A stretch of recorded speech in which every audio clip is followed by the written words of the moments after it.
hello, everyone. Welcome to the Unstoppable Woman series. Hello. Hi, Henriette. So nice to see you. You too. Long time no seen like this. Right? How are you doing? I'm good. I'm good. Yeah, Um, at my house currently and just like sooning out. Great. I'm so happy you're here, and I'm so happy you are the first guest on the Unstoppable Woman series that I started. And I would like to give a little background of Henriette, and then we can deep dive into her amazing work. So I prepared a little thing. So I'm very excited to have this conversation, and I would like to welcome everyone. And because today's guest is someone who truly embodies what this whole series, Unstoppable Woman, is about. Henriette is a nutrition and lifestyle coach with the Hungry Fitness team, and she helps so many women build healthier, more sustainable relationship with food, body, and themselves. And she holds a very special place in my heart as well because she was my coach while I was going to postpartum, and she was helping me get back to my fit body after giving birth. And Henriette lives right now in Oslo, Norway, in her hometown with her husband Andreas and their three kids who are 7, 13, and 17 years old.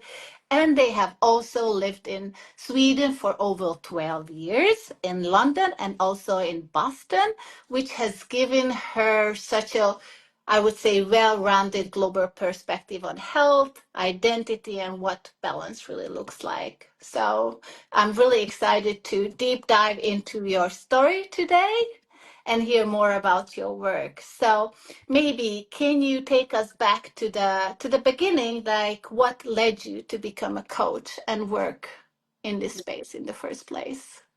So when we moved to London, that was a very quick decision. That was now 10 years ago-ish, if I'm not mistaken. We decided with a couple of weeks that we were moving to London. And with that came a change for me where I was leaving the work that I was doing in Sweden, then as a project manager. That basically gave me time to start over, or gave me the opportunity to start over. And I had since a young age been very focused on, uh, building strength, like training, health, personal growth, like always been a passion of mine. So now when I had the time to really kind of assess again, what do I want to do with my life? Like, what do I Yes. want to eat when I grow up? Kind of, which I think is healthy. I think as me starting out as a hairdresser, I decided that when I was very young. I was like from my age of 12, I was like, I'm going to be a hairdresser. And that was what I became. So when I was now far up in my 20s, of course, I've changed. And it was very important for me when I now had the opportunity to do Yeah. something new, to do something that is, connected to my passion so that I can continue grow within my occupation and not just have it be work. Yes. So that's what, and then I also wanted to take the route of nutrition because I was personally also curious on what can nutrition provide in regards to physique results, because training is one part of it, but nutrition is another part. And then of course we're going to come into or get into other aspects as well. But that's kind of where it started. So started on taking a certification, and then I also started working with Michaela, Hungry Fitness, that is Yes. my boss today, because working myself with a coach, of course, is a great way to also learn. So that was the beginning, really. Yeah. How amazing seeing this transformation that you went through, like where you started, how you take time for yourself, because this is really like if anyone is at the crossroad thinking of, oh, I need a change, like I want a career change, I want an identity change, I just feel like there is something else inside of me that I have been doing so far. I think that is so important, like really giving yourself time and like sit with yourself, like what do I want? What is really my calling? What is really this fire telling me inside what I should do? And this is what I hear also from you, that you took this time, you really thought it through, and then you went full in. Yeah, yeah, for sure. And I do believe that that is also something that I think we should give ourselves grace in regards to like what we want. Like our life is hopefully at least long. So what we want at some point might be right there and then, but then with accumulation of time and life experience, it can grow into something else. And I think that's the beauty of life as well, that we can change, we can make new decisions, and we can change our path. And of course, sometimes we are in a better position to do so, and others might be harder, but it's definitely possible as long as, you know, we're willing to take the steps to get there. So Yes. So you started off with nutrition and then fitness, and now you are studying psychology, which yeah, I love that you are now really like, for me, this shows you're really looking at it holistically. It's not the body, not only the body, because it's all together. It's always together. We can never separate it. Like everything works together. So I think you recently, like 1 year ago, started studying psychology, right? So, what drew you to that field, and how is it changing currently the way you coach or the way you are working? yeah. So that was a couple of things, but having worked with clients now for a few years and having worked with a lot of clients, what I have noticed is that the people that are having a hard time seeing results are the one that is seeing hinders, you know, beyond the mechanics of, you know, first of all having a strategy and then following up that strategy with the mechanics of, okay, this is the steps that I need to Yes. take. And because that is not necessarily uh, hard. Like, yes, it can be hard to make changes, but when we are limited by something mental, emotional, maybe past trauma, limiting beliefs, it can also be, you know, just being scared of change. Like there are different reasons for why we are limited, but what I'm seeing is that it's not the action in itself that is the hinder, it's something else. And that was what I wanted to dig deeper into, like basically getting a better understanding of how we as human beings function, because that is also in the bigger picture something that I'm very interested in, like why we are as we are. I think we are very fascinating creatures that I would love to understand better. So And yeah. I love this. I love this, and it's so true. And I see it in so many of my clients, when they want to change or they want to, like I work a lot also with helping them inherit new habits or live like a not so stressful life, and those requires learning new habits and really rewiring your brain. And when they are there, like I'm trying but I'm failing, like why am I failing, what is my block here? And it's sometimes it's just like I don't know, let me say I have water, drinking enough water a day, and this is, Yeah. I know, a very simple example, but something is holding you back from doing it, and it's not Yeah. like you don't want to. No, exactly. And I Like, think like for that example, like with water, that is a great example of like just first of all, I think always trying the mechanics of like having a specific plan. So for water, it can be like this is with me all the time. It's like my fourth baby.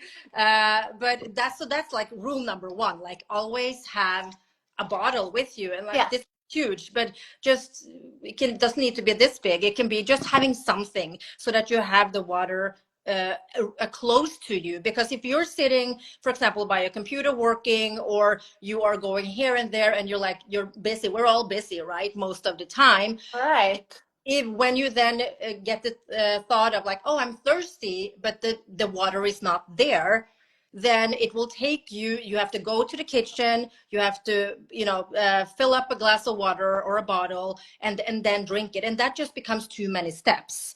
Then it's just like, no, I'm going to do it later, I don't have time. Even if that will exactly, take you 45 seconds, the mental thought is, I don't have time for that, I'll do it later, I'm not that thirsty. And then suddenly 6 hours has passed and you haven't had one glass of water. So right. just setting yourself up for success by, first of all, having it around, and second of all, making a plan, like, okay, what's my goal? And I think the goal you set should never be too far from where you're at. So like make it doable, basically. Right. And build. So if I'm like aiming for my clients to drink at least like 100 ounces of water per day, at least 3 liters of water. If they drink less than 1 liter, I'm not going to jump to like, I'm expecting 3 liters from you. That's just not, that would be overwhelming, right? So Exactly. yeah, so just like a little bit of a jump in regards to where you're at, so that you feel like I can do this. That's important. And then if you need to set an alarm on your phone, if you need to write it down and have a post-it note on your fridge, on your bathroom mirror, like whatever it is that you need to remind yourself to make it happen, do that. And I think that is the thing that most people don't do. They just kind of think that, no, but I have a plan now, so I'm going to do it. But then you're busy and it's a new habit, so it just gets put aside. You need to focus on it, and it doesn't take as much as you might think it does, as long as you are willing to put in the effort to have it kind of top of mind a couple of weeks, and then it will just gradually become a second nature habit, basically. Yeah. I think it's so important what you said, that set yourself up to success. Like Yeah. when we have too much goals right away, that's, as you said, becomes so overwhelming also for our brain. It's difficult to handle. And then we feel like, okay, I don't succeed in this. I'm not good at this. And then you just give up. So based on this, what are some other like misunderstood ideas about health or lifestyle change that you often see in your work or with your clients? Yeah. So I think one of a couple of things that I think is very important and I see often is like, I think just thinking that it's easy, thinking change is easy. That's, I think, the main thing. I think we take it for granted that like, oh, I'm just going to add this now. I'm going to add this huge life change, and everyone else is doing it. So why shouldn't I be able to do it? So we're comparing ourselves to others, which we don't really know how their life looks and what they are sacrificing to do what they are doing. And then we don't really understand what it takes, I believe. For example, I have something that I think is quite fun. Anytime that I have a client work with me, and then they are telling me that they're getting a puppy, for example, I'm like, what did you say now? Like, you're getting a puppy? No, you don't have time for a puppy right now. We're doing this right now. And it's like, oftentimes it works out well anyways, but Yes, it's a commitment it that is. to be able to make it second, because that's what we're after. We're after making second nature habits. And to be able to create second nature habits, we need to be focused on the change. And then the change might be a bigger change or it might be a smaller one. So of course, depending on what changes you or that individual needs to make, it's easier or harder, if that makes sense. But really making sure that you don't take for granted what it actually will take from you, not to kind of scare anyone away with saying that. I think it's just be very aware. Another thing that is, I think, is very important is when you are making, as long as you're not living by yourself and you're completely by yourself and there is no one relying on you. Mhm. For most of us, people are relying on us and we have people close to us, Right. and they are going to be a part of that change, either you like it or not. Like, they will affect how that change is working out for you. So communicating with the people around you, I think, is hugely important. And hopefully you have good support in the ones around you. Maybe you can also get someone aboard. Maybe you can get your husband aboard, or a great friend, or your mother, or whatever, your kids. And you can do it together and you can push each other. But sometimes, and this is something that I experience quite a bit with clients, is that they don't have good support. They have Yeah. people like that are frowning upon the fact that they are making a change, because that's scary to them, because change is Exactly. scary to everyone. So by being very communicative about, this is what I'm going to do, this is what I need from you, and this is what I need for myself, can be very helpful in regards to like having basically also part of setting yourself up for success by creating community. If you don't have good support, and also if you do, but especially if you don't, working with a one-on-one coach would be, of course, really valuable, because then at least you have support there. Right. So yeah, I would say those two things, just be aware of those two things, and that's going to be very helpful. Very important. And yeah, like one of the pillars also of being resilient is having this support system around you, having this community. So yes, so important. I can just echo that what you said. Yeah, for sure. Yeah. So this series is obviously about becoming unstoppable, unstoppable women in this field. So, which not through hustle, but through real like identity and identity change. How do you define personal power and self leadership? So for me, it's kind of four different things that I think about. And one thing that all my, you probably heard this while we were working together as well, is like, own your choices. That is very Right. to me, and that is something that I say time and time again.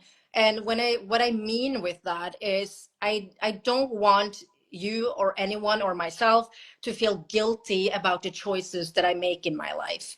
And I, of course, it would like, guilt is probably not, we're not, Yeah. not that we're reaching for never, but we don't want guilt to be part of our everyday life for by with the choices that we're making.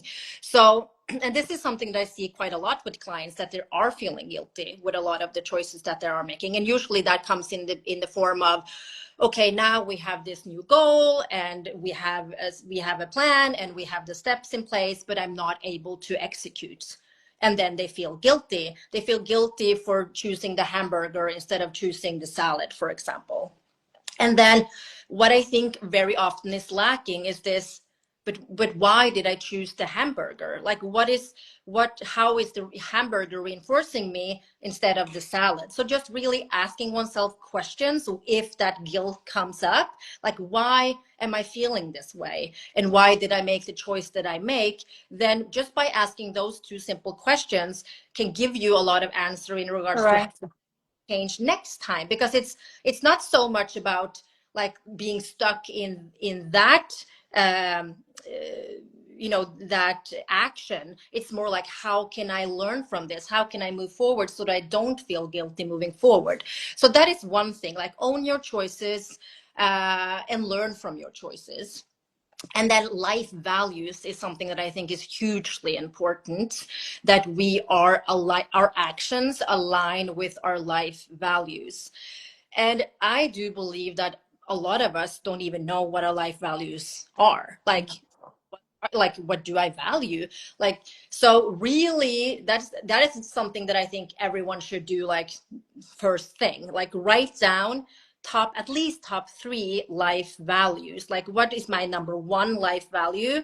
What is my number two? What's my number three? And maybe like down to five. You can do as many as you want, of course, but like, range, have like number one, number two, so that you know what's most important. And usually there's going to be more than one, right? It's not like we have one life value and then nothing else.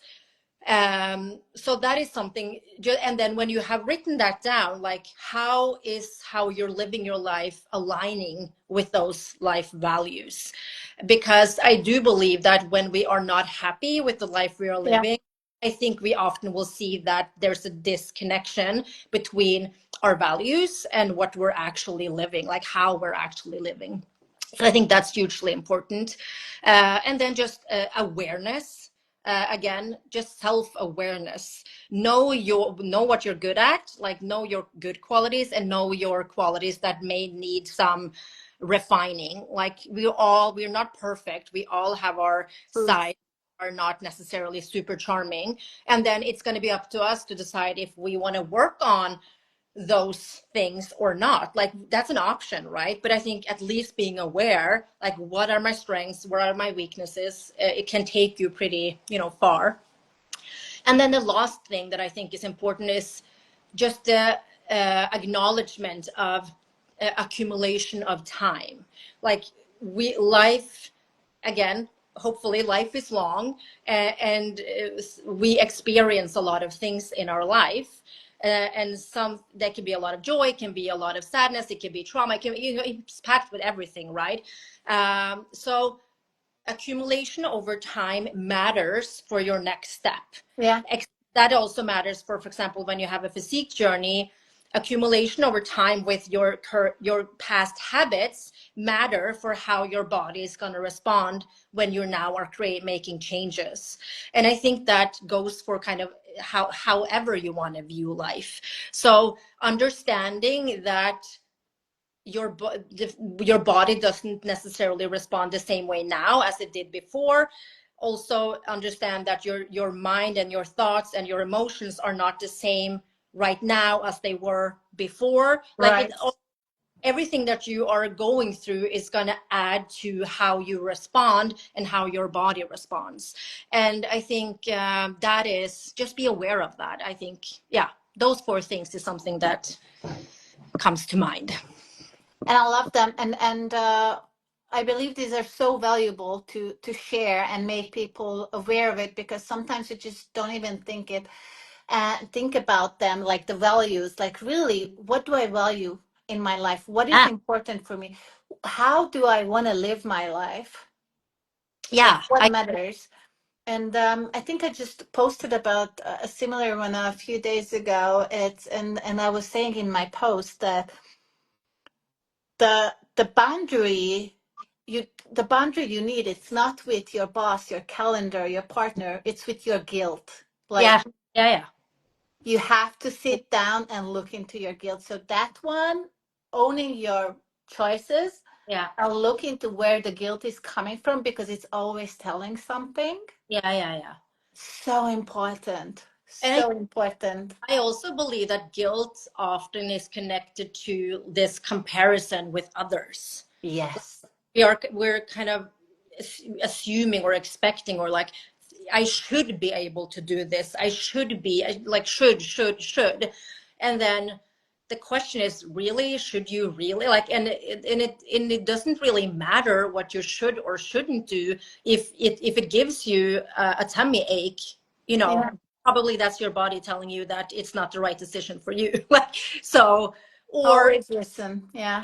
work through is like, we can't just swallow it, we have to like explore it. And I think and that is something that I'm personally working on myself as well. There's just kind of also accepting like all the feelings and uncomfortableness and whatever that comes up within, like explore that, because I think there's so much to learn in actually letting it take its place instead of being afraid of it. Exactly. Everything shows up in our body. Yeah. Everything. Yeah, I believe that. So what's one habit or mindset shift that changed your life? So I will say, there's a couple, like, for the biggest change I think I have made, like a habit change that I've made in my adult life, is my sleep schedule, and which is also important. I've always been the one that has, uh, I don't know if this is something you do in Switzerland, but we in Norway we say like one is either a person or a B person, which, like, when you're a person you go to bed early and you get up Yeah. early. And B, yeah, you do, yeah, and B then the opposite, right? And I have always identified as a B person. Like, I, not necessarily that I'm up all night, but like I'm not necessarily one that goes to bed at 9, right? Or were. And that was like, and just like, no, I don't need that much sleep. I remember also kind of having that as kind of a pride when my kids were small and I wasn't getting a lot of sleep during the night. I was like, I'm fine. Like, I'm fine. That was, when I look back at it, it was like, that was kind of like a bit of a pride that, like, I don't need it. It's like, it's so, yeah. And then, I can do it. I'm a yeah, tough mama. and then, but then when I was working with a coach, I worked with another coach as well a couple of years ago, just having a focus on building muscle. David is his name, and he's very have also a very holistic approach. And I Yeah. knew that he was going to ask of me to get my ass to bed early, because sleep is hugely important also when you want physique change. And that was something that I already knew, but I wasn't ready to take on that task of changing that habit, because again, as I mentioned, for me that was kind of an identity thing. And when the Yes. kids were smaller, or even like just kids in general, I needed that time when they were in bed. I needed that time for myself post them, like when they were in bed. Or at least that was the story I told myself, which I think is very valid. It But is. yeah, but then I was like, okay, I'm gonna ask whatever David asks of me, I will do it. Like that's my approach when I work with, when I go on and work with a coach. So he wanted me to sleep 9 hours. I just kind of counted back to like when did I need to get up, and then okay, I need to be in bed at, like lights out at 10. So and I was like, how am I going to be able to set this up and be successful with it? I knew that if I turn on the TV in my living room post getting the kids to bed, I will never be in bed by 10. Like that's just not going to happen. I know myself. So I was like, that's not going to happen. I will start reading instead. And I will read in bed so that I can set up like just an environment that where I want to be in my bedroom. I made it cozy. And then I just decided I'm going to read. I'm going to start reading. And that's a double win, right? Because now I'm also getting less screen time. Right. I Which was is like, so important for yeah. sleeping. And that also, and quality of sleep. So, Yes. and that's a whole other like live that we could do about just Hours and hours of my. talk. Yes. But anywho, no, so I made a change, and I will say very quickly my body started changing in regards to, like, I didn't need the wake up call in the morning. I just woke up early, and I was craving getting to bed early.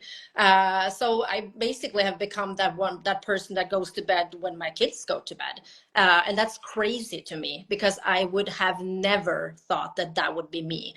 And that is because I think, for me at least, that was very identity attached. That was, yeah.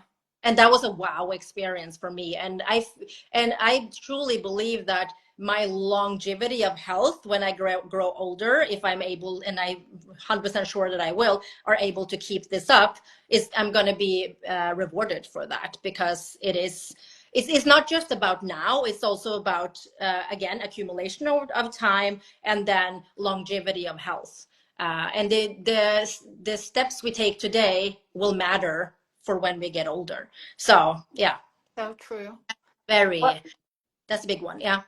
I think your story it's beautifully shows how someone can go through all of these phases in their life and all of the changes and all of the identity changes and sometimes it's not always this huge big change but like this with the sleep, but it is an identity change because you were believing something Yeah. about yourself and now you are changing it. And what I really heard out your story, and I think this is so true and so important, that you always have this fire in you, that you know you want to change, you know you want to improve, you know you want to do something different, even though when you know it's going to be hard, Yeah. sometimes it's going to suck and you're Yeah. going to hate it, but you have this push that okay, I want to do it, and you have the dedication. And this is what I also hear in your story, that yeah, it wasn't always easy, No, but no. And I do but believe. I had the tools and I had the support to do it, and it's so important. Yeah, because I truly believe that there is a time and place for change. Like, it's not always suitable to make a huge life change. So, like, for example, this my example here with sleep. It wasn't that I didn't know that that would be Yeah. beneficial for me to change that and get to bed earlier, uh, and start reading at night instead of watching TV, for example. It wasn't that I didn't know that, but just because I have the information and the knowledge doesn't mean that I'm going to live by it. Because Right.